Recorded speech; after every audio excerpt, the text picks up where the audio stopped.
Le goût amer de l'humiliation était un poison lent, mais elle ignorait que la graine de sa victoire naîtrait de là, arrosée de larmes silencieuses et d'une résilience forgée dans la douleur. Dans un monde qui la voyait comme invisible, une voix inattendue, venue d'un lieu profond en elle, allait tout changer, révélant un pouvoir qu'elle ne soupçonnait même pas, endormie sous des couches de conformité et de désillusion. Le tintement constant des couverts en argent et le murmure élégant des conversations au restaurant de haute gastronomie, le palais des saveurs, formaient une symphonie perpétuelle d'une vie que Camille observait de loin, à travers un voile de verre et de désir, mais qu'elle ne touchait jamais. À 20 ans passés, elle se déplaçait entre les tables avec l'efficacité silencieuse de celle qui avait appris à être invisible, à se camoufler dans le décor de luxe et d'opulence. Chaque plat de filet mignon à la sauce au vin rouge, chaque verre en cristal de baccarat soigneusement posé, était un rappel cruel de la distance abyssale entre son monde de fin de mois difficile et celui des clients qui y étalaient fortune, sourire factice et un mépris voilé qui la piquaient comme de minuscules aiguilles invisibles. L'uniforme impeccable, bien que simple et repassé, ne parvenait pas à effacer la fatigue profonde dans ses yeux couleur miel, ni l'inquiétude qu'elle portait comme un lourd fardeau sur ses épaules courbées, un sac à dos invisible rempli de responsabilités. Camille était l'incarnation de la résilience silencieuse, une fleur délicate qui éclosait sur un sol aride. Depuis son plus jeune âge, la vie à Nantes lui avait appris à se battre pour chaque miette, à étirer chaque centime jusqu'à ce qu'il crie au secours. Sa mère, Madame Dubois, à la santé fragile, aux cheveux grisonnants et au sourire qui s'obstinait à apparaître même les jours les plus sombres, dépendait d'elle comme d'un pilier.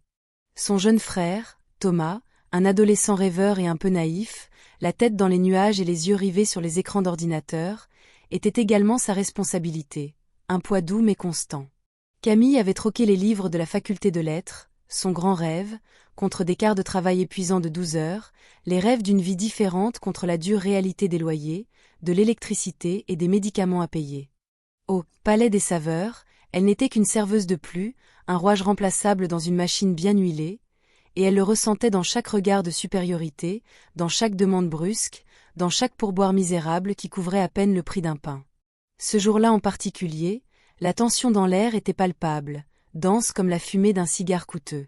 Le gérant, Monsieur Lefebvre, un homme petit aux airs de grande importance, le visage rouge et en sueur, arpentait la salle comme une toupie désorientée, ses lunettes glissant sur son nez aquilin. Une cliente étrangère, aux traits orientaux délicats, aux cheveux noirs comme la nuit et à l'élégance discrète qui irradiait de chacun de ses mouvements, était arrivée. Elle parlait une langue qui sonnait comme de la musique aux oreilles de Camille, une mélodie douce et complexe, mais qui, pour les autres employés, était un enchevêtrement incompréhensible de son guttureau et de syllabes rapides. La femme, visiblement frustrée, tentait d'expliquer quelque chose concernant sa réservation et une demande spéciale, peut-être une restriction alimentaire ou une préférence culturelle, mais la barrière linguistique était infranchissable, un mur de béton entre elle et l'équipe. Les serveurs les plus expérimentés, habitués à ne gérer que le français et un anglais basique et approximatif, bégayaient, haussaient les épaules en signe d'impuissance, et M. Lefebvre, avec son anglais encore plus rudimentaire et un accent prononcé, ne faisait qu'aggraver la situation, transformant la frustration initiale de la cliente en une irritation croissante, presque palpable. Camille observait la scène de loin, le cœur serré dans la poitrine, ressentant une pointe d'angoisse. Elle comprenait chaque mot, chaque nuance de la conversation. Ce n'était pas quelque chose qu'elle affichait, bien au contraire. Le japonais était un secret bien gardé, un refuge qu'elle avait trouvé dans des cours en ligne gratuits, durant les nuits silencieuses, pendant que tout le monde dormait. C'était son petit univers particulier, une fenêtre sur un monde qui semblait inaccessible, une échappatoire à la dure réalité. Mais maintenant, en voyant la détresse de cette femme, l'impuissance de ses collègues et l'incompétence du gérant, une étincelle de quelque chose de nouveau s'alluma en elle. C'était un mélange de honte pour la situation vexatoire et un besoin étrange, presque irrésistible, d'aider. Elle sentit l'impulsion, la voix intérieure qui lui disait d'intervenir, de briser le silence, mais la peur de s'exposer, de briser l'invisibilité qui la protégeait comme une armure, la paralysait, la retenant sur place. La cliente, avec un profond soupir de résignation qui semblait porter le poids d'un long voyage, saisit son sac en cuir, prête à partir, sa dignité blessée. Monsieur Lefebvre, paniqué, les yeux écarquillés, tentait de s'excuser dans un français précipité et inintelligible, ce qui ne faisait qu'accroître la confusion et l'embarras. Ce fut à cet instant, en voyant la défaite dans les yeux de la femme et l'imminence d'un désastre pour la réputation du restaurant, que Camille sentit quelque chose se rompre en elle, une barrière invisible qui la retenait. Il ne s'agissait plus d'elle, de sa peur ou de son invisibilité, mais de l'injustice de la situation, de la dignité de cette femme. Elle fit un pas en avant, un mouvement presque imperceptible, mais qui allait changer le cours de sa vie pour toujours. Le souffle se coupa dans la gorge de tous lorsque, d'une voix douce mais ferme et empreinte d'une inattendue douceur, Camille prononça les premiers mots en japonais parfait, offrant son aide et un sourire accueillant qui sembla illuminer la pièce. Le silence qui s'ensuivit fut si dense qu'il semblait pouvoir être touché, tandis que tous les regards se tournaient vers elle, choqués, incrédules, comme s'ils venaient d'assister à un miracle. Le silence au palais des saveurs était presque assourdissant, un vide d'étonnement qui s'étendait à chaque recoin de la salle, brisé seulement par le murmure doux et soulagé de la cliente étrangère, qui parlait maintenant à Camille sur un ton de gratitude qui semblait faire fondre la glace dans l'air.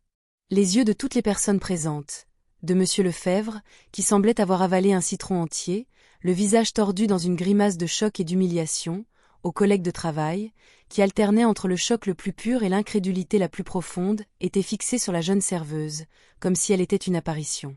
Camille, quant à elle, sentait la chaleur monter à son visage, un mélange de gêne d'être le centre de l'attention et une étrange, presque imperceptible, pointe de satisfaction. Elle avait brisé sa propre règle d'invisibilité, et le monde, pour un bref instant, l'avait remarqué, l'avait vraiment vue. La conversation entre Camille et la cliente, qui se présenta comme Madame Akemi, se déroula avec une naturelle et une élégance qui désarmèrent tout le monde.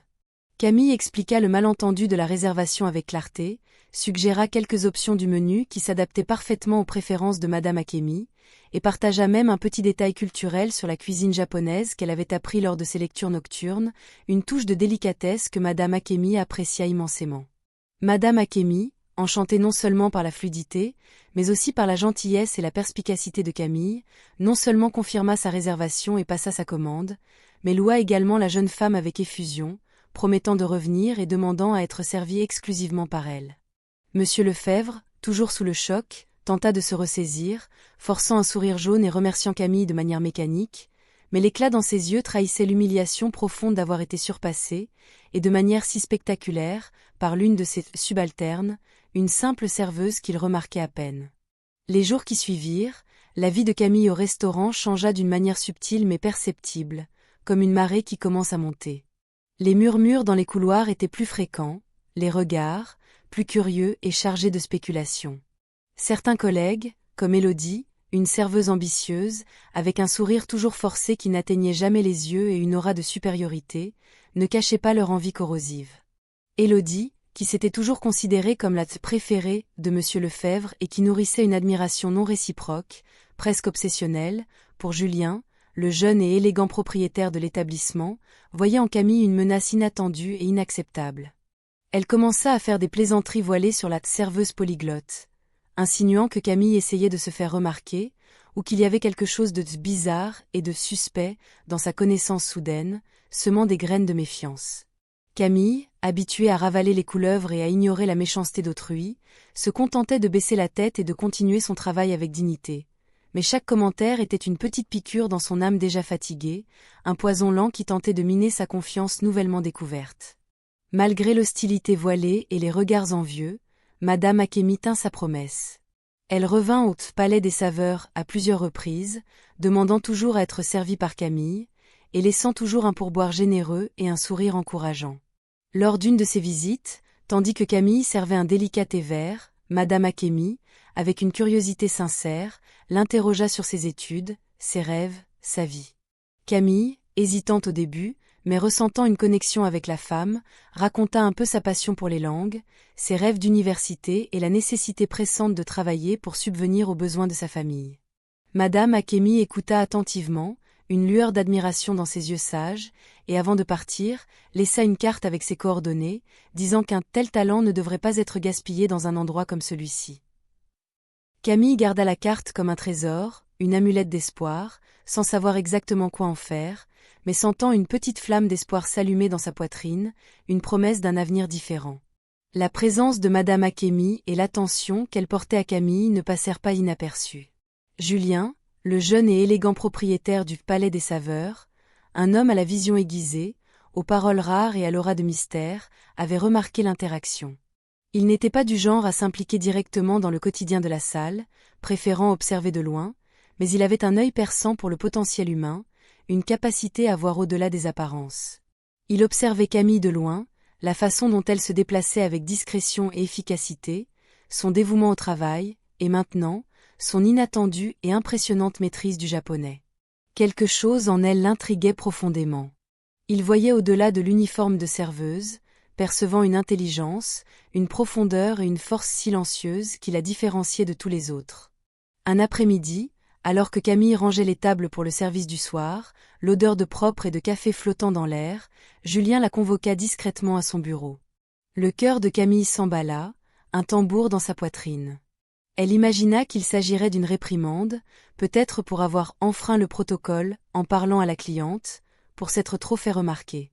En entrant dans le bureau, Camille sentit le contraste saisissant entre le luxe discret de l'environnement, meubles en bois sombre, livres sur des étagères imposantes, une vue panoramique sur la ville, et la simplicité de sa propre vie. Julien, assis à son bureau en acajou, avec une posture calme et un regard pénétrant qui semblait lire son âme, lui demanda de s'asseoir dans le fauteuil en cuir devant lui. Il fut direct, sans détour, sa voix grave et posée remplissant le silence. « Camille, commença-t-il, j'ai été impressionné par votre talent pour le japonais. Et pas seulement par la langue, mais par la façon dont vous avez géré Madame Akemi. Il est rare de trouver quelqu'un avec votre combinaison de talent, de discrétion et d'intelligence. » Camille, surprise et un peu intimidée, ne put que balbutier un merci, les mots coincés dans sa gorge. Julien continua, expliquant que son entreprise possédait une filiale à Lyon, solution globale de commerce, axée sur l'import-export, et qu'il recherchait quelqu'un avec des compétences linguistiques exceptionnelles et un profil proactif, quelqu'un qui pourrait grandir avec l'entreprise. Il lui offrit un entretien pour un poste d'assistante en commerce international, avec un salaire significativement plus élevé et des avantages dont elle n'avait jamais rêvé. L'air sembla se raréfier pour Camille. C'était une opportunité qu'elle n'avait jamais osé rêver, un saut hors de ce monde de plateaux lourds et de regards méprisants. Mais, en même temps, une vieille méfiance, forgée par des années de désillusions et de promesses brisées, commença à corroder l'euphorie initiale. Serait-ce trop beau pour être vrai? Un piège? L'offre de Julien planait dans l'air du bureau, dense et presque irréelle, comme un rêve qui se matérialisait soudainement.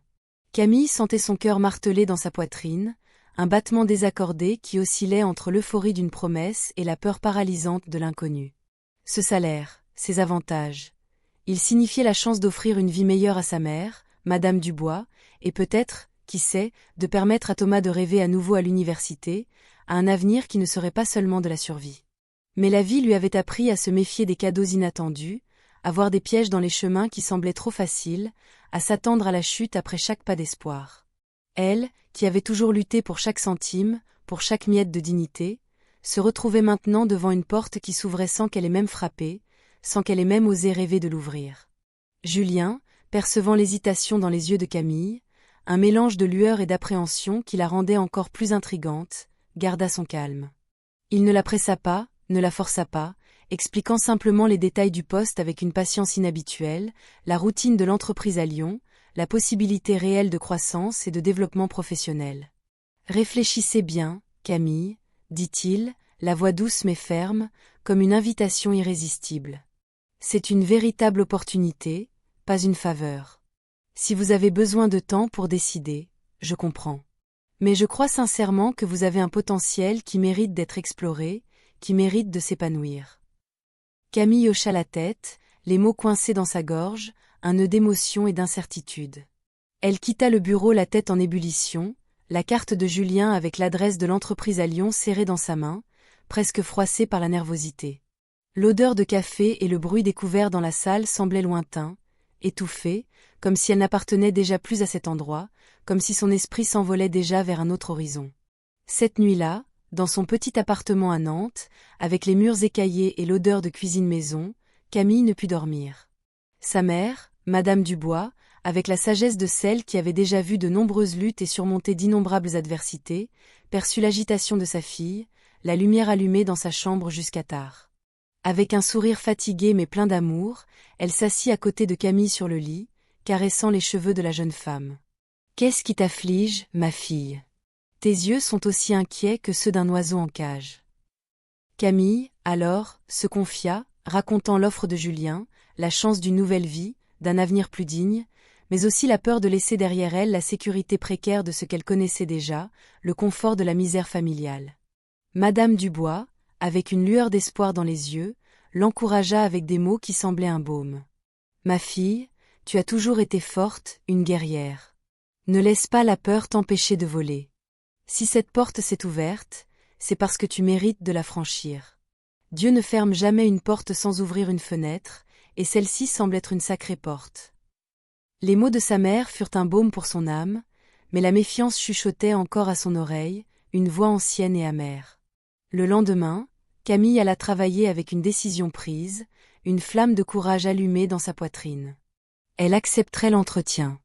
Monsieur Lefebvre, en apprenant la nouvelle, eut du mal à dissimuler son soulagement.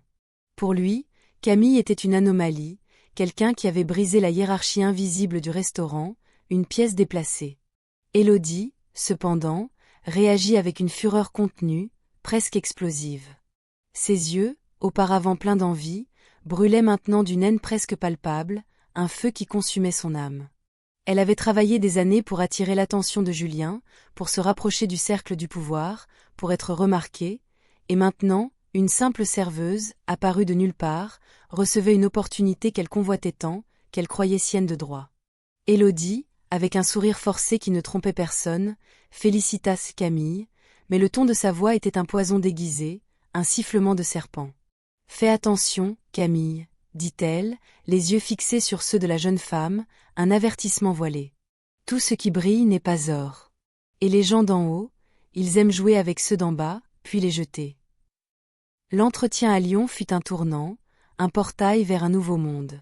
Camille, vêtue de sa meilleure tenue, une robe simple mais élégante, qu'elle avait gardée pour les occasions spéciales, se sentit étrangère dans cet environnement d'entreprise moderne, de verre et d'acier, de gens pressés et confiants. Mais, en commençant à parler, la passion pour les langues et l'intelligence qu'elle avait toujours cachée, qu'elle avait toujours sous-estimée, se manifestèrent avec une force écrasante. Elle impressionna l'équipe des ressources humaines par sa maîtrise impeccable du japonais et de l'anglais, et par sa capacité de raisonnement rapide, à résoudre des problèmes complexes avec une clarté surprenante. À la fin de l'entretien, le sentiment que quelque chose de grand était sur le point de se produire était indéniable, un pressentiment qui la remplissait d'une douce anxiété. 2 semaines plus tard, le téléphone sonna, un son qui fit bondir son cœur. C'était Julien. Sa voix, de l'autre côté de la ligne, confirma ce que Camille, au fond, savait déjà, ce que son cœur pressentait. Le poste était à elle.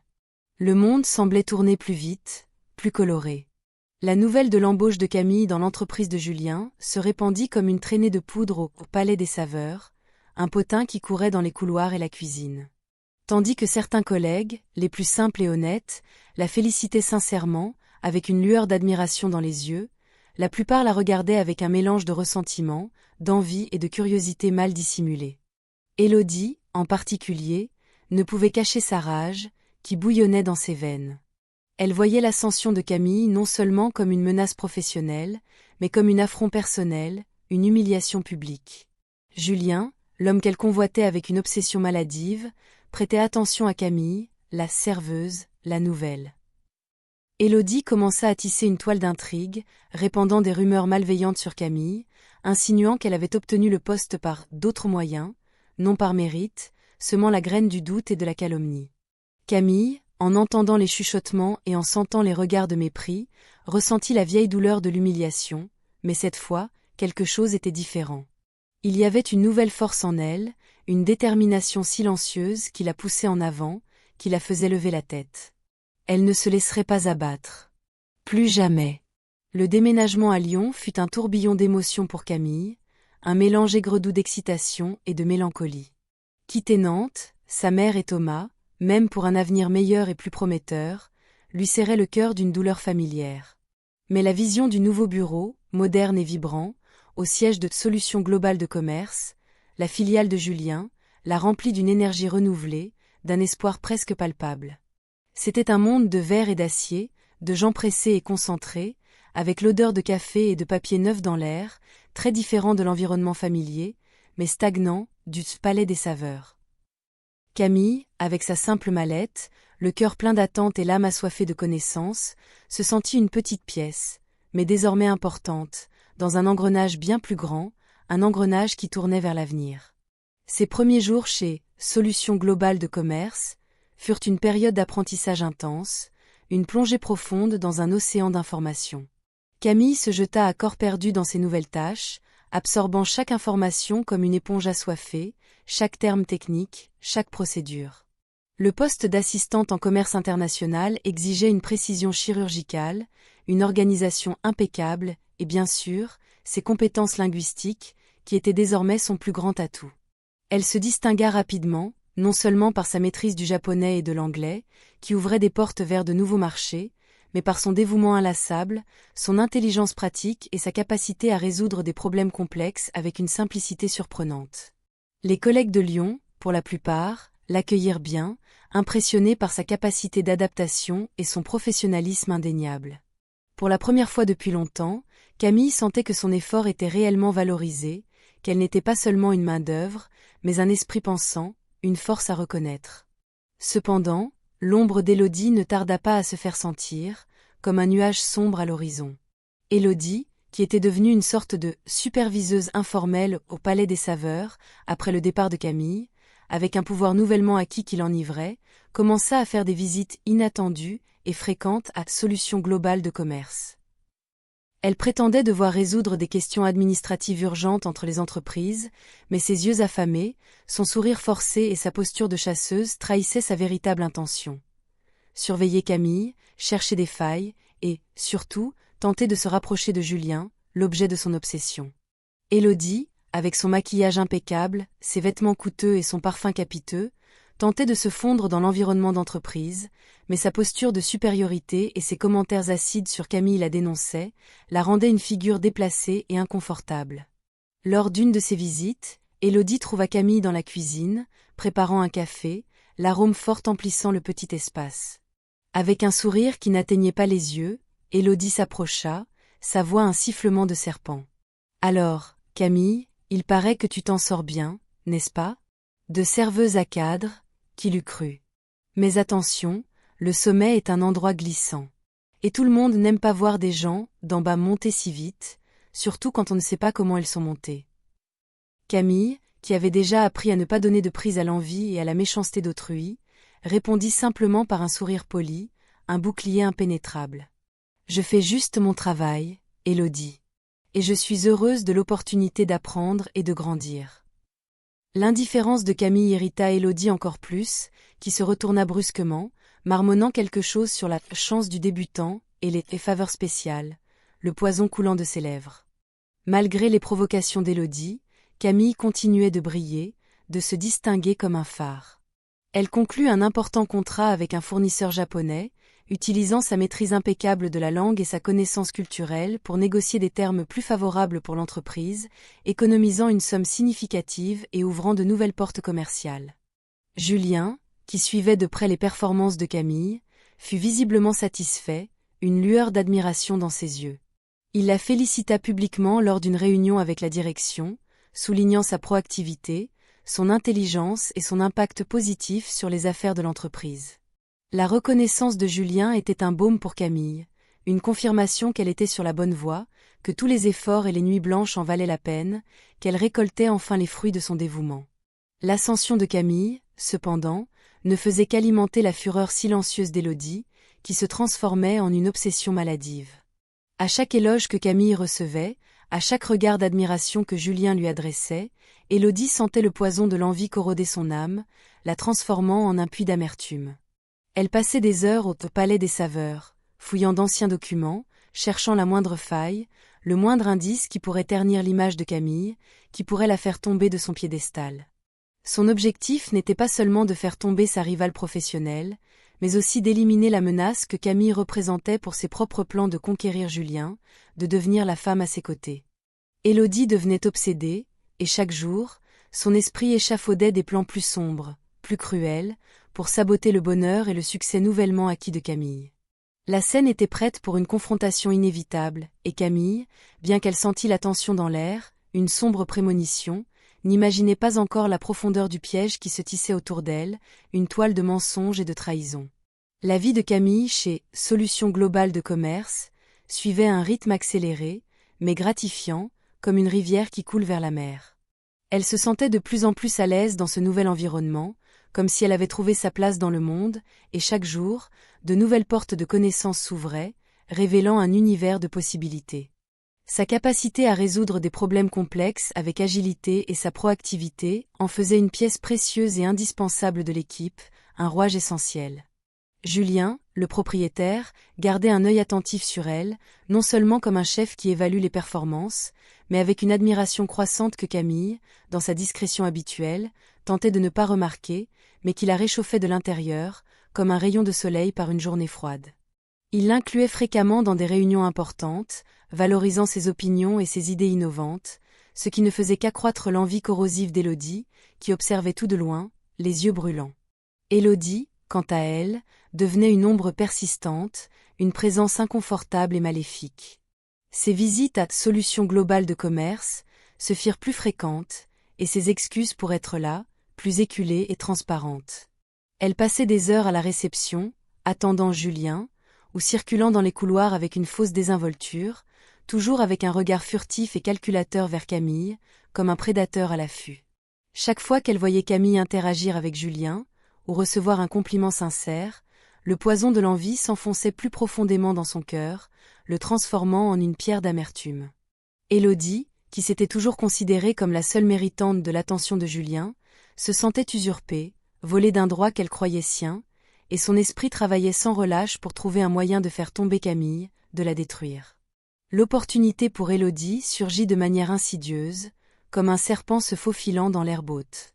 Solutions Globales de Commerce était en plein audit interne de routine, un processus qui exigeait la révision minutieuse de tous les documents financiers, contrats et registres de transactions. Camille, en tant qu'assistante en commerce international, avait accès à bon nombre de ces fichiers, en particulier ceux liés aux contrats avec des fournisseurs étrangers, qui étaient son domaine d'expertise. Élodie, qui avait encore accès à certains systèmes internes du Palais des Saveurs, et, par extension, à certains réseaux partagés entre les entreprises de Julien, commença à planifier son coup avec une froideur calculatrice, un plan diabolique. Elle savait qu'il lui fallait quelque chose d'assez grave pour détruire la réputation de Camille de manière irrémédiable, et en même temps, l'éloigner de Julien pour toujours, éliminant la rivale une fois pour toutes. Par un après-midi pluvieux, sous un ciel gris et le son de la pluie battant contre les fenêtres, alors que la plupart des employés étaient déjà partis et que Camille finissait d'organiser quelques documents importants sur son bureau, Élodie obtint son accès. Elle s'était faufilée jusqu'à l'étage de Solutions Globales de Commerce, sous prétexte de livrer un document urgent à Julien, qu'elle savait être en réunion externe et ne reviendrait pas de sitôt. La salle de Camille étant vide un bref instant, Élodie agit avec rapidité et précision. Elle utilisa une clé USB, qu'elle avait méticuleusement préparée avec des logiciels malveillants, pour altérer certaines données dans d'importants tableurs financiers, insérant des valeurs fictives, créant des transactions inexistantes, et le plus crucial, une trace numérique qui désignait Camille comme responsable d'un prétendu détournement de fonds de plusieurs millions. La froideur et la précision d'Élodie étaient effrayantes, dignes d'une criminelle expérimentée. Elle ne laissa aucune trace physique, seulement numérique, confiante que personne ne soupçonnerait son montage parfait. Le lendemain, le chaos s'installa chez Solutions Globales de Commerce, comme un ouragan. L'équipe d'audit, en révisant les documents, découvrit les incohérences flagrantes. Les valeurs altérées étaient significatives, totalisant des millions, et les preuves numériques, soigneusement plantées par Élodie, pointaient directement vers le login de Camille, vers ses accès. Le directeur financier, M. Bertrand, un homme sérieux, inflexible et réputé pour son intégrité inébranlable, convoqua Camille pour une réunion d'urgence dans son bureau, le visage grave et les lèvres serrées. Son visage était grave, et l'atmosphère dans la pièce, lourde, suffocante. Il présenta les preuves, les chiffres froids, les accès enregistrés. Camille, en voyant les tableurs et les rapports, sentit le sol se dérober sous ses pieds, un vide dans l'estomac. Elle ne pouvait pas croire ce qu'elle voyait. Son nom, son travail, sa réputation, Tout était entaché par une accusation si grave et injuste, une tâche qui semblait impossible à nettoyer. Les larmes montèrent à ses yeux, chaudes et amères, mais elle refusa de les laisser couler, de montrer sa faiblesse. L'humiliation était profonde, cinglante, mais la colère et l'indignation étaient encore plus grandes, un feu qui brûlait dans sa poitrine. « Je n'ai pas fait ça !» s'exclama-t-elle, la voix étranglée par l'émotion, mais ferme, chargée de vérité. « Je ne ferai jamais une chose pareille. C'est un coup monté. » Monsieur Bertrand, cependant, semblait inébranlable, ses yeux fixés sur l'épreuve. L'épreuve était solide, et la situation, délicate, explosive. Il informa que Julien avait déjà été prévenu et qu'une enquête interne serait ouverte immédiatement, avec la possibilité de saisir les autorités. Camille quitta la pièce le cœur en miettes, l'esprit en tourbillon, les jambes tremblantes. Ce rêve, qui avait commencé si prometteur, semblait maintenant s'effondrer sous ses yeux, se transformant en cauchemar, et elle savait, avec une certitude douloureuse qui lui glaçait le sang, qu'Élodie était derrière tout cela. La lutte pour son innocence serait la plus grande bataille de sa vie, une bataille pour son honneur et son avenir. Le désespoir de Camille était une chape de plomb, mais au fond d'elle, une étincelle de résilience refusait de s'éteindre. Elle savait, avec une certitude douloureuse, qu'elle était innocente, et cette conviction était son unique bouclier contre l'abîme qui s'ouvrait sous ses pieds. L'accusation de détournement de fonds, si monstrueuse et si injuste, la laissait pantelante, mais elle refusait de se laisser consumer par la peur. Elle devait se battre, non seulement pour son honneur, mais pour l'avenir de sa famille, pour tout ce qu'elle avait sacrifié. C'était une bataille pour sa dignité, et elle n'avait pas l'intention de la perdre. La première personne à qui Camille pensa fut Thomas, son jeune frère. Malgré son air rêveur et sa tête dans les nuages, Thomas était un génie de l'informatique, un véritable à des codes, des systèmes et des réseaux complexes, un hacker bienveillant. Camille l'appela, la voix étranglée, mais ferme, expliquant la situation en détail, la douleur et l'injustice qu'elle ressentait. Thomas, en entendant la détresse dans la voix de sa sœur, l'angoisse qui débordait, n'hésita pas une seconde. Il prit le premier bus pour Lyon, déterminé à aider Camille à démasquer quiconque était derrière cette cruauté, cette tentative de la détruire. L'arrivée de Thomas fut un immense soulagement pour Camille, comme une étreinte serrée qui guérissait l'âme. La présence familiale, l'étreinte chaleureuse, le sentiment d'avoir quelqu'un qui l'aimait inconditionnellement à ses côtés, renouvelèrent ses forces, ravivèrent son espoir. Ensemble, Camille et Thomas commencèrent leur propre enquête parallèle, une chasse à la vérité.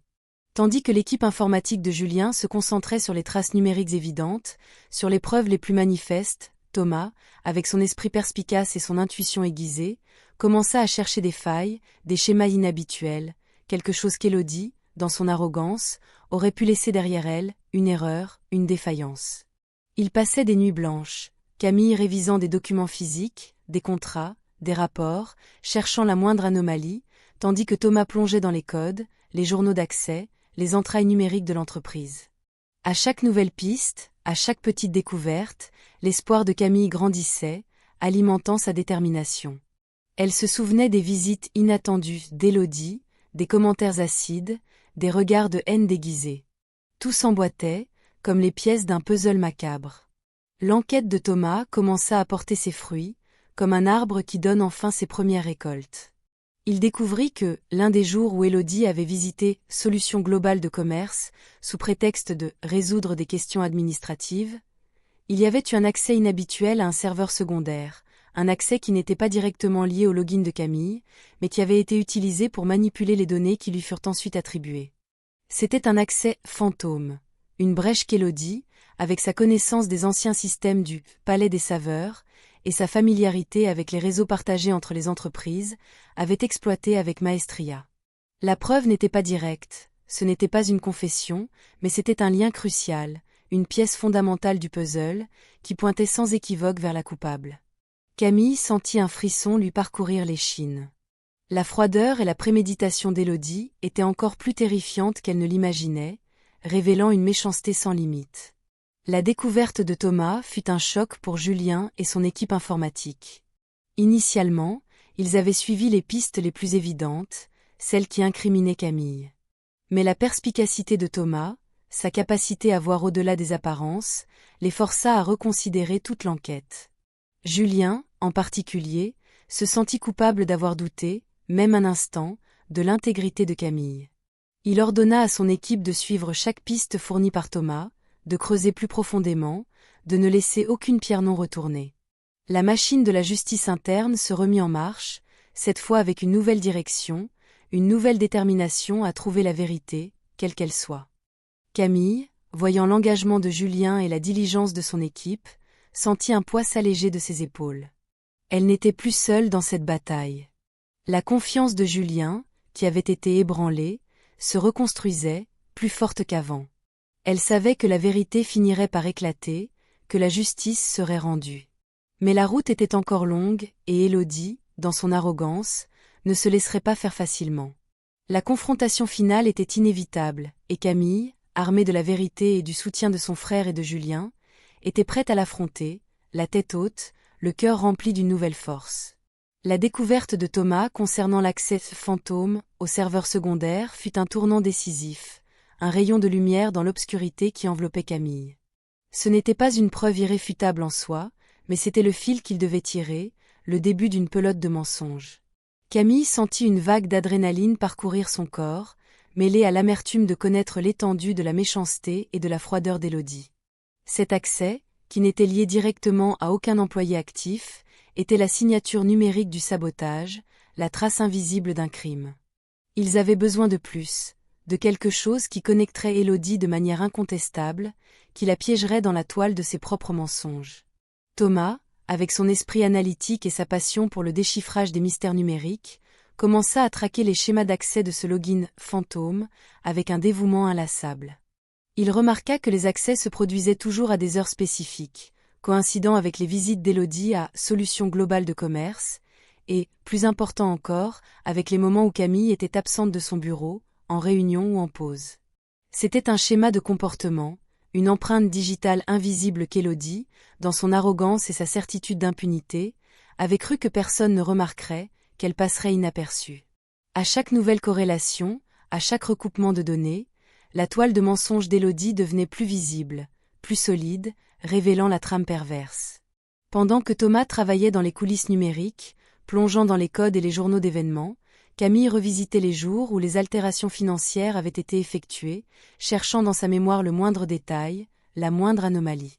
Elle se souvenait d'un jour en particulier, où Élodie avait insisté pour l'aider à organiser quelques documents sur son bureau, un geste inhabituel et que, à l'époque, Camille avait trouvé étrange, mais pas suspect.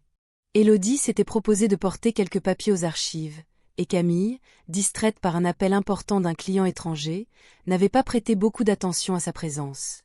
Maintenant, tout prenait sens, comme les pièces d'un puzzle qui s'emboîtaient parfaitement.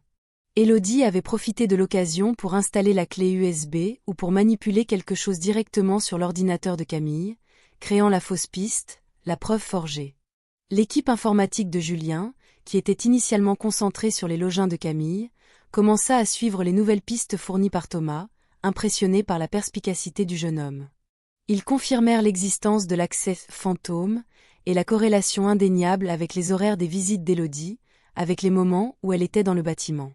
À chaque nouvelle confirmation, l'innocence de Camille devenait plus évidente, plus cristalline, et la culpabilité d'Élodie, plus lourde, plus irréfutable. Julien, informé des avancées, ressentit un mélange de soulagement profond pour Camille et une fureur contenue face à la trahison et à la méchanceté d'Élodie, à qui il avait fait confiance en tant qu'employé de son autre établissement, le Palais des Saveurs. Il manquait encore une pièce cruciale au puzzle.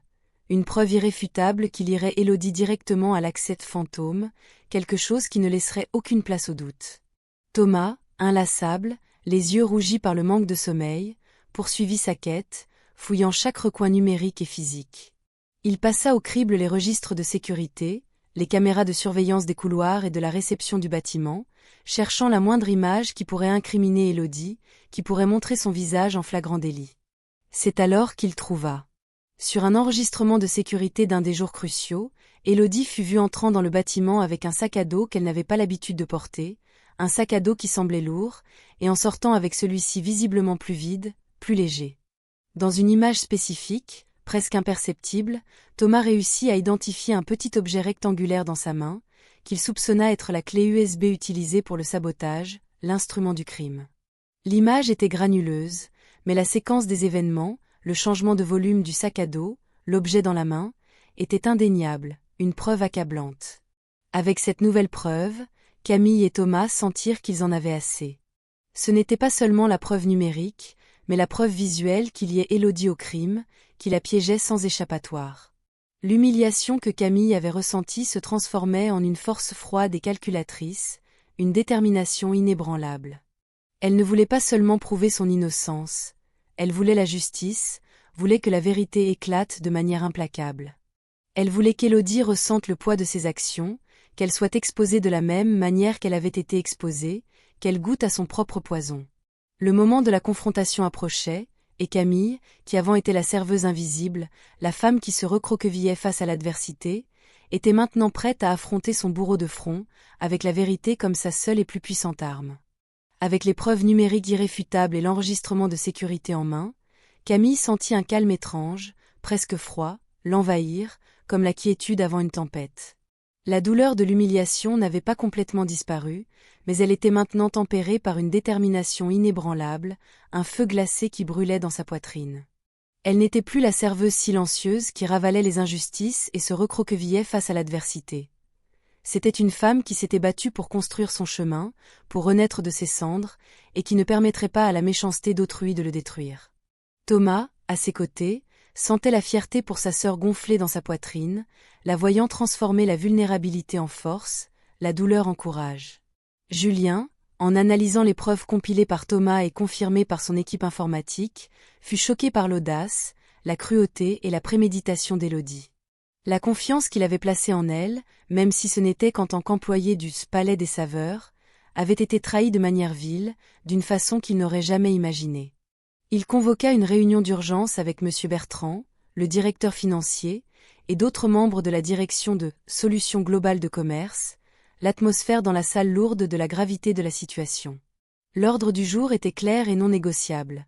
La conclusion de l'audit interne et la présentation des preuves qui innocentaient Camille de manière catégorique et incriminaient la véritable responsable, sans l'ombre d'un doute.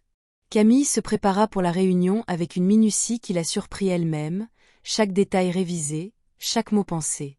Elle passa en revue chaque détail, chaque date, chaque chiffre, chaque journal d'accès. Elle voulait s'assurer qu'il n'y aurait aucune place au doute, aucune contestation possible. Elle s'habilla avec sobriété, un tailleur simple mais élégant, qui exhalait le professionnalisme, mais avec une posture qui irradiait la confiance et une dignité inébranlable. En entrant dans la salle de réunion, elle sentit les regards sur elle, certains curieux, d'autres encore sceptiques, mais la plupart déjà chargés d'attente. Élodie était déjà là, assise sur l'une des chaises, avec un sourire forcé et un air de fausse innocence, comme si elle n'était là que pour suivre le dénouement de l'enquête, une actrice dans son propre drame. Ses yeux, cependant, rencontrèrent ceux de Camille, et pendant un bref instant, un éclair de panique traversa le visage d'Élodie, rapidement remplacé par un mépris déguisé, une tentative d'intimidation. Julien commença la réunion, sur un ton sérieux et formel, sa voix grave remplissant le silence tendu, expliquant que l'audit avait abouti à des conclusions importantes et que la vérité serait révélée. Il donna la parole à M. Bertrand, qui commença à présenter les rapports initiaux, ceux qui désignaient Camille comme coupable, les chiffres froids et les accusations lourdes. À chaque diapositive, Camille sentait les piqûres de l'injustice, la douleur de la calomnie, mais elle gardait son calme, la tête haute, le regard fixe. Elle savait que son heure de parler approchait, que la vérité prévaudrait. Élodie, quant à elle, semblait se détendre, un sourire presque imperceptible flottant sur ses lèvres, croyant que son plan avait réussi, que la victoire était sienne. Lorsque M. Bertrand eut terminé sa présentation, Julien intervint, sa voix plus ferme, plus chargée d'autorité. « Je vous remercie pour votre présentation, M. Bertrand. Cependant, l'enquête approfondie, avec l'aide de nouvelles perspectives, a révélé une vérité bien plus complexe et troublante. Camille, s'il vous plaît, pouvez-vous nous présenter les nouvelles preuves qui ont été mises en lumière ?» Le cœur de Camille s'accéléra, un tambour dans sa poitrine, mais sa voix sortit ferme et claire, sans hésitation, remplissant la salle. Elle commença à expliquer, avec une clarté impressionnante et une logique irréfutable, comment les incohérences avaient été plantées, détaillant l'accès fantôme et la corrélation indéniable avec les visites d'Élodie au bâtiment. Elle présenta les graphiques que Thomas avait préparés, montrant les schémas d'accès, les dates et heures des modifications, le tout de manière visuelle et incontestable. À chaque mot de Camille, le sourire d'Élodie s'évanouissait, remplacé par une pâleur croissante, une terreur qui se répandait sur son visage. Lorsque Camille arriva à la partie de l'enregistrement de sécurité, l'air dans la salle devint dense, presque irrespirable. Elle demanda que l'image soit projetée sur grand écran. La vidéo, bien que granuleuse, montrait Élodie entrant et sortant du bâtiment à des heures inhabituelles, et dans l'une des images, l'objet rectangulaire dans sa main, la clé USB, était indéniable, une preuve accablante. Le silence qui s'ensuivit fut assourdissant, un silence de choc et de révélation. Élodie, les yeux écarquillés, tenta de se défendre, balbutiant des excuses éparses, niant tout avec véhémence, mais ses mots étaient vides, sans force, face aux preuves irréfutables qui l'incriminaient. La vérité, froide et implacable, était exposée à tous, sans filtre, sans déguisement. Le silence dans la salle de réunion était si lourd qu'on pouvait presque entendre le crépitement de la tension, le son de la vérité s'imposant. Élodie, le visage pâle comme la cire et les yeux écarquillés de panique, tentait désespérément de trouver une issue, une brèche, mais les mots de Camille et les preuves visuelles et numériques étaient un mur infranchissable, une forteresse de faits. Le masque de fausse innocence était tombé, brisé au sol, révélant la fureur et le désespoir derrière lui, la méchanceté qui la consumait. Elle se leva brusquement, la chaise raclant le sol avec un bruit strident, pointant un doigt tremblant vers Camille. C'est absurde. Un coup monté. Une conspiration. Cette serveuse invente tout pour me nuire, pour prendre ma place. Sa voix, auparavant contrôlée et calculatrice, était maintenant un cri hystérique, aigu, brisant la formalité et la solennité de l'environnement, révélant sa vraie nature. Camille, cependant, ne se laissa pas ébranler. Elle maintint son regard ferme sur Élodie, sans dévier, sans scier, comme un roc inébranlable. Les preuves sont là, Élodie. Ce n'est pas moi qui invente. Ce sont les faits. Ce sont les registres. Ce sont les images. La vérité est devant tout le monde. Le calme inébranlable de Camille contrastait brutalement avec le déséquilibre hystérique d'Élodie, ce qui ne faisait que renforcer la crédibilité de la jeune femme, la force de sa vérité. Julien, avec une expression de profonde déception et une lueur de fureur contenue dans les yeux, intervint, sa voix grave et autoritaire. « Élodie, s'il vous plaît, maîtrisez-vous. Les preuves sont claires et irréfutables. Il n'y a aucun moyen de nier ce qui a été présenté. Votre conduite est inacceptable. » La voix de Julien était froide, coupante, comme une lame, et Élodie sentit le poids de sa trahison, de sa déloyauté, tomber sur elle comme une sentence.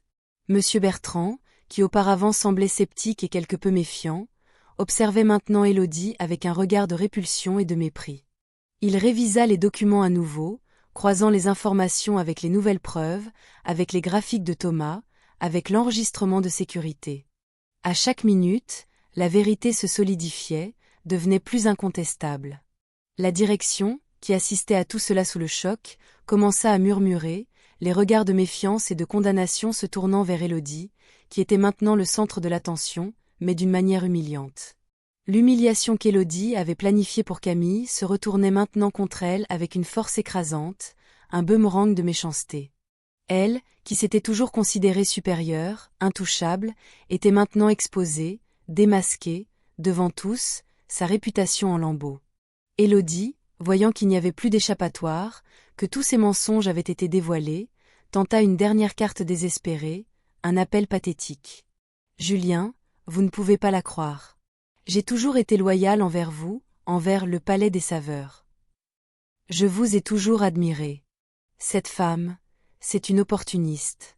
Elle ne veut que votre argent, votre position, elle veut vous séduire. » Les mots d'Élodie étaient une attaque désespérée, un poison final, mais Camille ne permit pas qu'il l'atteigne.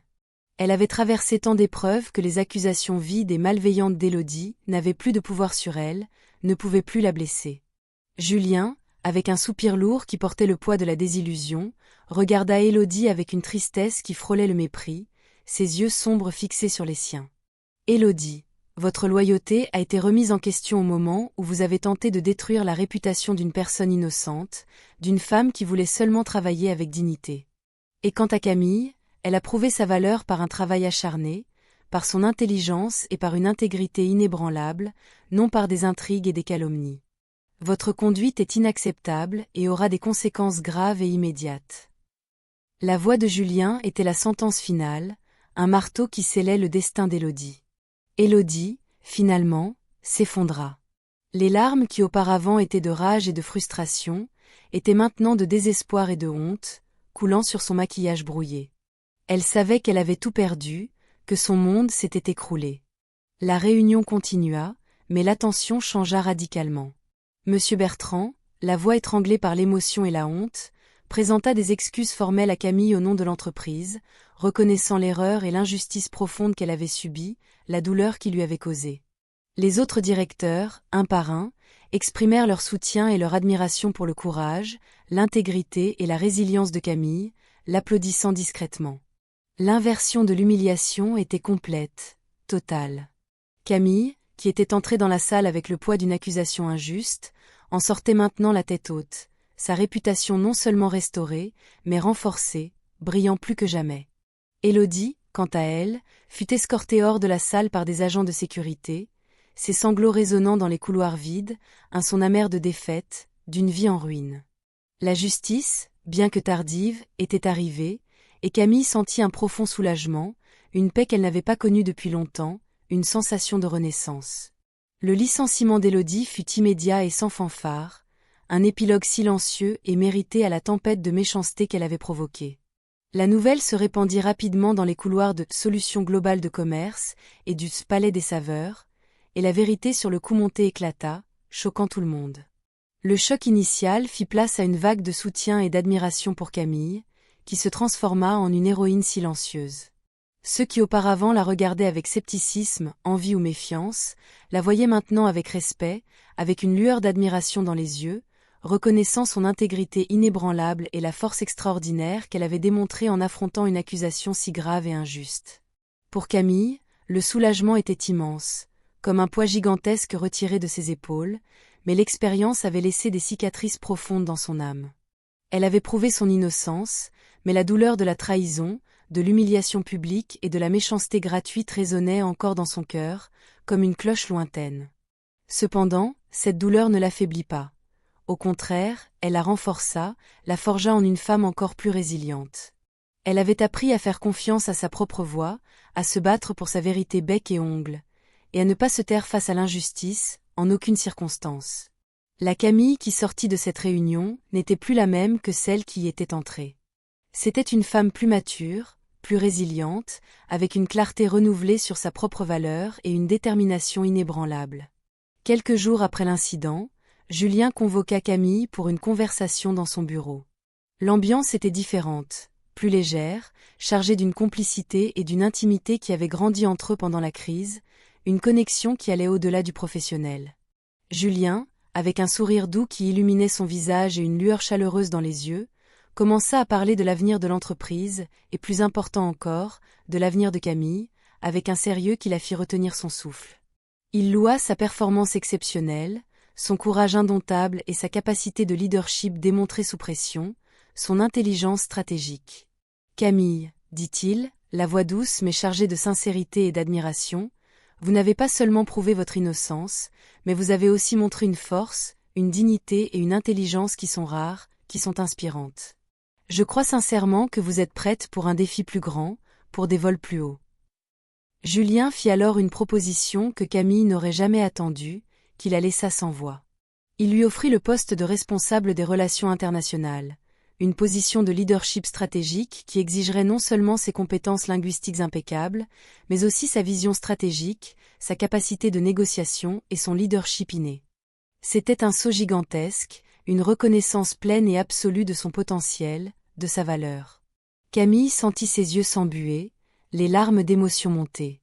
C'était la validation de tous ses efforts, de toutes ses nuits sans sommeil, de toutes ses luttes et sacrifices. Elle accepta l'offre avec un nœud dans la gorge, émue et profondément reconnaissante, sentant qu'elle était enfin sur la bonne voie. Mais Julien avait plus à dire, quelque chose qui la surprendrait encore plus, quelque chose qui changerait la dynamique entre eux pour toujours. Avec un regard qui allait au-delà du professionnel, un regard chargé d'un sentiment profond et indéniable, il révéla quelque chose qui la laissa sans voix. « Camille, je dois vous confesser quelque chose que j'ai gardé longtemps. Vous souvenez-vous de Madame Akemi, la cliente japonaise que vous avez servie au Palais des Saveurs ?» Camille hocha la tête, curieuse, le cœur battant plus fort. « Elle est ma tante. Je lui ai demandé d'aller au restaurant ce jour-là. C'était un test, Camille. J'avais déjà remarqué votre potentiel, votre discrétion, votre intelligence, votre façon de gérer les gens. Je voulais voir comment vous réagiriez à une situation de pression, à un défi inattendu, et vous avez dépassé toutes mes attentes, d'une manière qui m'a impressionnée. » La révélation laissa Camille sans voix, choquée, mais pas de manière négative. Cet incident qui avait changé sa vie avait été orchestré par Julien, mais non par méchanceté, mais par une vision. Il continua, la voix plus douce, presque un murmure, les yeux fixés sur les siens, cherchant son âme. « Depuis ce jour, Camille, je n'ai pas pu arrêter de penser à vous. Non seulement comme une employée talentueuse, mais comme une femme incroyable, fascinante. Votre force, votre dignité, votre résilience, votre beauté intérieure et extérieure. Tout en vous m'a attiré d'une manière que je n'avais jamais ressentie auparavant. Je sais que le moment n'était pas idéal, que c'est peut-être inattendu, mais je devais vous le dire, il fallait que vous le sachiez. Je tiens à vous, Camille. Beaucoup. Plus que vous ne pouvez l'imaginer. » Les mots de Julien furent un choc, mais un choc doux, qui l'atteignit au plus profond de l'âme. Camille, qui s'était fermée à l'amour et à la confiance dans les relations, sentit son cœur s'adoucir, les barrières qu'elle avait construites pendant des années s'effondrer. Pour la première fois, elle se permit de voir Julien non seulement comme son chef, mais comme un homme qui la voyait, qui la valorisait, qui l'admirait d'une manière que personne n'avait jamais fait, qu'il aimait. Les mots de Julien résonnaient dans l'esprit de Camille, se mêlant à la surprise écrasante et à une émotion si intense qu'elle la fit trembler. La révélation que Madame Akemi était sa tante, et que tout l'incident au Palais des Saveurs avait été un test orchestré, la laissa momentanément sans voix, le cœur battant la chamade. Ce n'était pas une manipulation cruelle, réalisa-t-elle, mais une façon pour Julien de voir au-delà des apparences, de percevoir le potentiel brut et la force intérieure qu'elle-même cachait, qu'elle-même sous-estimait. Et puis, la déclaration de ses sentiments. C'était quelque chose que Camille, dans sa vie de lutte, de privation et de désillusion, n'avait jamais osé rêver, jamais permis de désirer. Elle regarda Julien, ses yeux embués rencontrant les siens, qui brillaient d'une intensité qui la désarma. Il y avait de la sincérité, une admiration profonde et une tendresse indéniable dans son regard, une promesse silencieuse d'un avenir. Camille, qui s'était toujours blindée contre la vulnérabilité, qui avait construit des murs autour de son cœur pour se protéger, sentit les barrières se défaire, tombant une à une. Des années de méfiance, de peur de s'abandonner, de croire qu'elle n'était pas digne d'un tel amour, d'un bonheur si complet, commencèrent à céder, à se dissoudre dans la chaleur de ce regard. Elle vit en lui non seulement le chef qui l'avait sauvée d'une injustice, mais un homme qui la voyait entièrement, qui valorisait son essence, sa force, son histoire, ses cicatrices. Un homme qui l'aimait. D'une voix étranglée par l'émotion, un nœud dans la gorge qui la laissait à peine respirer, Camille réussit finalement à parler, les mots sortant dans un murmure. « Julien, je ne sais pas quoi dire. C'est beaucoup à assimiler. Je ressens aussi quelque chose pour vous, quelque chose que je n'aurais jamais cru ressentir à nouveau. » Un sourire doux et plein d'espoir apparut sur les lèvres de Julien, un sourire qui illumina son visage. Il s'approcha, la main tendue pour toucher son visage, un geste tendre et hésitant. « Vous n'avez rien à dire pour l'instant, Camille. Sachez simplement que mes sentiments sont vrais, purs. Et que je serai là, toujours, si vous me permettez de vous aimer, de vous protéger, de vous rendre heureuse. » Cette invitation, si simple et si profonde, était ce dont Camille avait besoin. Elle hocha la tête, les larmes coulant enfin sur son visage, mais c'étaient des larmes de soulagement et d'un nouvel espoir, une lueur de confiance dans ses yeux. C'était le début de quelque chose de nouveau, quelque chose qu'elle, pour la première fois de sa vie, se permettait d'accepter, se permettait de vivre. Cette nuit-là, Camille appela sa mère et Thomas, leur racontant les nouvelles, la voix vibrant d'une joie qu'elle n'avait pas ressentie depuis longtemps. La voix étranglée de Madame Dubois, pleine de fierté et de bonheur, et l'euphorie de Thomas, qui vibrait avec la promotion de sa sœur et la nouvelle de son nouvel amour, furent un baume pour son âme, une confirmation que tout se mettait en place. Elle sentit que tous les sacrifices en valaient la peine, chaque larme, chaque nuit sans sommeil. Sa famille serait en sécurité, et elle, Camille, construisait enfin la vie dont elle avait toujours rêvé, non seulement professionnellement, mais aussi dans son cœur, qui battait maintenant à un rythme différent, plus heureux. Les jours qui suivirent furent ceux d'une transformation silencieuse mais profonde, comme le printemps qui arrive après un long hiver. Camille se plongea dans ses nouvelles responsabilités de responsable des relations internationales avec une passion renouvelée, une énergie inépuisable. Elle se sentait dans son élément, dirigeant des projets complexes, négociant avec des partenaires étrangers de haut niveau, et appliquant toutes ses connaissances et son intelligence de manière brillante. Le respect de ses collègues était palpable, et elle, qui auparavant était invisible, était maintenant une figure de leadership inspirante, une femme qui rayonnait de confiance et de compétence. Et, au milieu de cette ascension professionnelle fulgurante, la relation avec Julien commença à fleurir, à s'approfondir comme une rivière impétueuse. Ils commencèrent à se rencontrer en dehors du cadre professionnel, lors de dîners discrets aux chandelles, de promenades dans les parcs, de conversations longues et profondes qui révélaient des couches de leur personnalité, de leurs âmes. Julien se montra un homme gentil, attentionné, avec un sens de l'humour captivant et une intelligence qui la fascinait. Camille, à son tour, se permit de baisser sa garde, partageant ses histoires, ses peurs les plus anciennes et ses rêves les plus audacieux. À chaque rencontre, la connexion entre eux s'approfondissait, construisant une base solide de respect mutuel, d'admiration et d'une affection sincère qui se transformait en amour. Elle ressentait une légèreté qu'elle n'avait jamais expérimentée, une sensation d'être vraiment vue, comprise, aimée pour qui elle était réellement.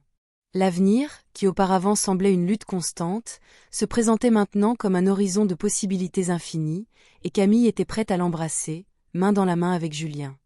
La vie de Camille, auparavant un enchevêtrement de lutte, de privation et d'humiliation, se déroulait maintenant comme un tapis de conquête et de nouvelles possibilités, brodé des fils de l'espoir et de l'amour. En tant que responsable des relations internationales, elle ne prospérait pas seulement professionnellement, atteignant des sommets qu'elle n'avait jamais imaginés, mais s'épanouissait en tant que personne, rayonnant d'une lumière propre. La confiance inébranlable que Julien plaçait en elle était un carburant constant, et le respect de ses collègues, une mélodie perpétuelle qui berçait ses journées. Elle, qui avait appris à être invisible, à se cacher du monde, irradiait maintenant une présence indéniable, une leader née qui inspirait tous ceux qui l'entouraient avec son histoire de dépassement. Sa relation avec Julien s'approfondissait chaque jour, comme des racines qui s'entrelacent dans la terre fertile. Les dîners discrets étaient devenus des moments de complicité et de rire sincère, les conversations, un refuge d'intimité où ils pouvaient être eux-mêmes, sans masque. Camille, pour la première fois de sa vie, se sentait en sécurité pour aimer et être aimée, pour partager ses rêves les plus profonds et ses peurs les plus anciennes, sachant qu'elle serait comprise et accueillie. Julien était son havre de paix, l'homme qu'il avait vu quand personne d'autre ne la voyait, qui avait cru en elle quand le monde tentait de la battre, qu'il avait aimée avant même qu'elle ne se permette d'aimer. Leur amour était construit sur une base solide de respect mutuel, d'admiration et d'une compréhension silencieuse de leur parcours, de leurs âmes. À Nantes, la vie de Madame Dubois et Thomas avait également changé radicalement, pour le mieux. Grâce à la stabilité financière que Camille leur procurait désormais, Madame Dubois put se consacrer davantage à sa santé, suivant les traitements dont elle avait besoin, et Thomas, avec le soutien inconditionnel de sa sœur, avait intégré une école de technologie, poursuivant son rêve de devenir un développeur à succès, les yeux brillants d'enthousiasme. La famille, qui vivait auparavant dans l'ombre de la pénurie et de l'inquiétude, respirait maintenant soulagée, unie et plus forte que jamais, célébrant chaque petite victoire. Camille ressentait une immense fierté en voyant le bonheur de sa mère et l'éclat dans les yeux de Thomas, sachant qu'elle avait tenu sa promesse. Un après-midi ensoleillé, sous le ciel bleu de Lyon encadrant les gratte-ciel, Camille marchait dans les couloirs de Solutions Globales de Commerce, son nouveau royaume, avec une légèreté dans le pas. Le claquement de ses talons résonnait avec une légèreté qui reflétait la paix et la joie dans son âme. Elle échangea un regard complice avec Julien, qui l'observait de son bureau avec un sourire qui illuminait son visage, un sourire qui n'était que pour elle. Il n'y avait plus besoin de mots, un simple regard suffisait à communiquer la profondeur de leur connexion, l'intensité de leur amour. Elle se sentait à sa place, enfin, complète. Ce soir-là, après une journée de travail intense, Julien l'invita à un dîner spécial, dans un petit restaurant italien qu'ils avaient découvert ensemble, un endroit chaleureux et romantique. La lumière tamisée des bougies dansait sur leurs visages, créant une ambiance magique. Julien tint la main de Camille sur la table, ses yeux fixés sur les siens, débordant d'un amour qui l'enveloppait entièrement. « Camille » commença-t-il, la voix douce, mais chargée d'une émotion profonde. « Depuis le jour où je vous ai vue pour la première fois, quelque chose en vous m'a touché. Votre force, votre dignité, votre intelligence, votre beauté. Vous êtes la femme la plus incroyable que j'ai jamais rencontrée. Je vous aime, Camille. Je vous aime de tout mon cœur, de chaque fibre de mon être. Et je veux passer le reste de ma vie à vos côtés, construisant un avenir ensemble, surmontant chaque défi, célébrant chaque joie. » Les mots de Julien furent comme une mélodie pour l'âme de Camille, un baume qui guérissait toutes les blessures du passé. Les larmes montèrent à ses yeux, mais c'étaient des larmes de pur bonheur, d'un amour qui la remplissait entièrement. « Julien, » répondit-elle, la voix étranglée, mais pleine d'une passion qu'elle ne pouvait plus contenir, « je vous aime aussi. Je vous aime d'une manière que je n'aurais jamais cru possible. Vous m'avez montré ce que c'est d'être vu, d'être valorisé, d'être aimé vraiment. Vous êtes mon havre de paix, mon foyer. » Il se pencha sur la table, ses yeux cherchant les siens, et Camille sentit son cœur s'accélérer. Sa main caressa son visage, et il l'attira doucement plus près. Leurs lèvres se rencontrèrent dans un baiser intense, passionné, qui scellait non seulement une déclaration d'amour, mais une promesse d'un avenir. C'était un baiser qui portait la force de toutes ses luttes, la douceur de toutes ses victoires, l'espoir de tous ses rêves. Un baiser qui était le début d'une nouvelle vie, d'un nouveau chapitre, où la serveuse invisible s'était transformée en une leader respectée, une femme aimée, et, surtout, en quelqu'un qui avait trouvé sa propre voie, sa propre valeur et son grand amour. En sortant du restaurant, main dans la main avec Julien, elle sentit la douce brise de lion sur son visage, un rappel que la vie, tout comme le vent, pouvait changer de direction, apportant avec elle de nouvelles saisons, de nouvelles fleurs. Elle leva les yeux vers le ciel étoilé, un sourire serein sur ses lèvres, le cœur débordant de gratitude. Le voyage avait été long et douloureux, marqué par des humiliations et des trahisons, mais chaque obstacle avait été un marchepied pour la femme forte, épanouie et aimée qu'elle était devenue. La vraie victoire n'est pas d'éviter les chutes, mais de trouver la force de se relever, de transformer la douleur en carburant et de prouver au monde, et à soi-même, la valeur inestimable de sa propre essence, et la beauté d'un amour qui a fleuri au milieu de l'adversité.